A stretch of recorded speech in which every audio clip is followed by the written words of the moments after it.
Guys, and welcome back to another predictions video. And in today's video I'm going to be predicting the Andrade vs Benavidez fight. If you're on your around here though and you haven't yet subscribed, please do so. Like the video if you do indeed like the video, and let's get straight into it. So going into this fight, Andrade is 32-0 with 19 KOs and Benavidez is 27-0 with 23 KOs. This fight is a 12-round fight in the super middleweight division. Andrade's last fight was a win via submission around was a win via submission. Was a win via unanimous decision versus Nicholson. Benavidez' last fight was a win via unanimous decision versus Plant. Benavidez is 26 and Andrade is 35. Andrade is a southpaw. Benavidez is the former WBC World Super Middleweight Champion. Andrade is the former WBO and WBA Super Welterweight and WBO World Middleweight Champion. Speak a bit more about what I said. This is a real 50-50 fight. It is a great fight and I'm very excited for it. This is the fight to make before making a title fight for either of these two, and hopefully they will get the deserved world title fight after this. And to be fair, both of them to an extent, especially Benavidez, I'd say deserves a world title fight anyway.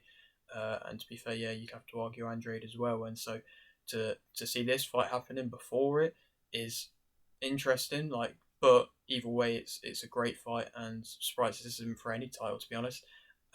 Andrade's last fight was a very good performance victory, and against Nicholson, where to be honest, I'm surprised he didn't stop him. He did get kind of dropped. The referee, I believe he called it a trip or something, but it looked like he got dropped to me, but he managed to outwork him for majority of the fight, Andrade, and outfight him, and then I believe dropped him once, twice. And yeah, got a clear unanimous decision victory.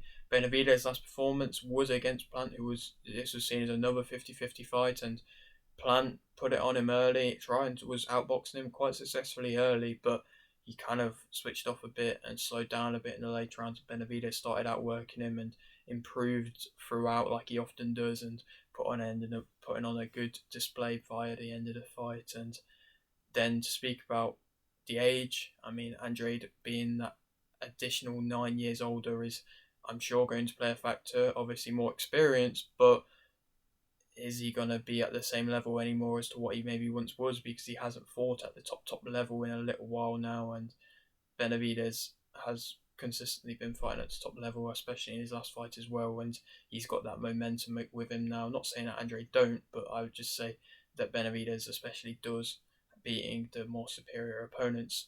Andrade being a southpaw, it's going to be tricky for Benavidez. He hasn't fought many southpaws from what I know, and they're always a tricky aspect.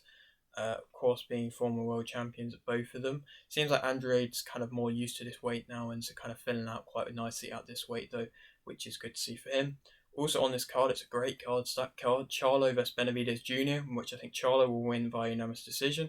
Strange to see him on an undercard of this like this. Obviously, they've got a bit back and forth going together now, both of them. I've seen some clips of them going back and forth, but it's on an undercard, and Charlo could have fought Canelo. There was obviously, I think he had an injury or something, but to go from that to going and fighting on an undercard is it's interesting, but it's another fight, and hopefully he wins, and I'm sure he probably will win by unanimous decision as long as he isn't overlooking somebody like Benavidez Jr. Garcia vs Roach is another fight on this card for the WBA World Super Featherweight title. I would say this is quite a close matchup, to be completely honest. I would say this is a 50-50 to an extent.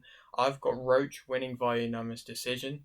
It's going to be interesting to see how Garcia is dealing with coming off the defeat, and yeah, I think Roach is just going to be able to get it and just outwork him, and I don't know if Garcia is going to be the same guy as maybe he once was, but you'll have to see. It was a close defeat, Garcia's though, against Davis. And Matias versus Ergashev is also on this card for the IBF World Super Lightweight title, in which I think Matias will win via TKO in round 6. I'm really enjoying watching Matias at the moment. It's just his run at the moment has been crazy, and this fight is going to be a tough fight for him, and he could kind of struggle a little bit early, but I think in the end he's going to be too much and just hit way too hard for what Ergashev is going to be used to, as this is going to be a big step up for Ergashev. So, going back to the main event, Andrade as a fighter, he's a mid-range type fighter. He's faced a bit of adversity in his time. Arguably getting a lot knocked down in his last fight and getting knocked down earlier on in his career as well. So he's managed to get back from that well. He's got good footwork. He stays on the outside well. He's got underrated power. He's got a sneaky jab. He sets traps.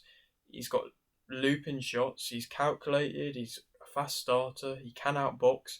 Like I said, he's filling out at the weight nicely. He's got solid timing. He's efficient. Finds the gaps. He's got good solid combinations, and he's quite composed. And them clear things about him, especially the looping shots. It's going to be interesting to see how he can deal with them because they're wide shots. I think they do set up power and do carry power with them, kind of like I said, underrated power. But his looping shots, I don't know if that's necessarily a good thing, but it does mean that he's coming from all different angles. And like I said, if he's finding gaps and being efficient with his work, then it's going to be difficult for Benavidez. That sneaky jab is also going to be interesting to see how he deals with that, especially being the fact of he is quite an awkward fighter, Andrade, at times, and Benavidez, as well as Andrade being a southpaw, Benavidez is going to have to deal with that. And defensively, I feel like everybody knows Benavidez isn't the strongest defensively, and I'm sure Andrade is going to put it on him early on, like Plant did. And I mean, Benavidez showed weakness against that early on against Plant, and so Andrade could possibly even hurt him early on. Negatives about Andrade, I mean, he can tire a bit. Against fast starters himself, he has struggled in the past, and that's how he got an early knockdown against him earlier on in his career. He will have to deal with pressure, and how is he going to weather the storm against pressure?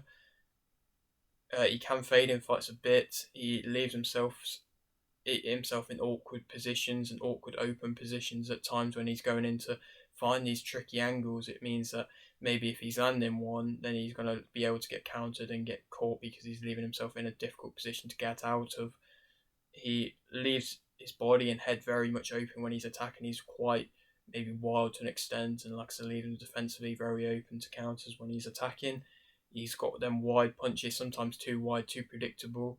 He can be sometimes a bit too comfortable at range, trying to find them angles, trying to find them shots, and then just gets caught before he even has a chance of throwing.